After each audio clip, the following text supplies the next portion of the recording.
Добрый день, уважаемый Владислав Андреевич, уважаемые коллеги. Рад вас приветствовать.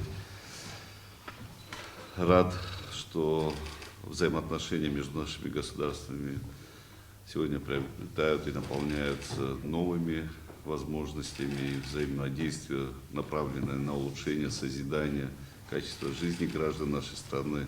Это самая главная наша общая цель. И очень приятно, что наши российские коллеги, в том числе и в рамках исполнительной власти, законодательной власти, очень тепло, трепетно относятся к этим очень важным для нас братским взаимоотношениям.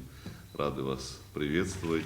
Уважаемый господин президент, уважаемые коллеги, я думаю, многие знают здесь то, что для меня Абхазия это очень такая, знаете, близкая республика. Я здесь часто бываю.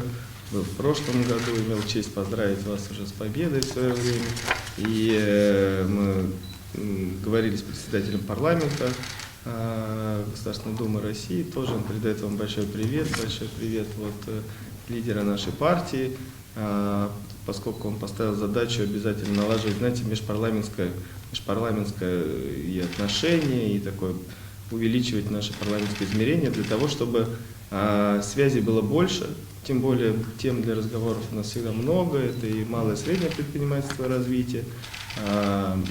Председатель комитета по туризму в Государственной Думе Сангаджи Тарбаев, мой коллега по партии, это тоже, мы с ним предварительно говорили, есть точки соприкосновения, есть идеи, то, как сделать это направление тоже еще более важным в наших отношениях. Поэтому тем для разговора много, парламентское измерение.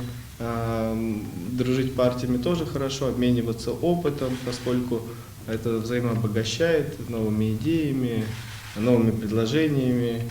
Спасибо, что нашли время для того, чтобы встретиться.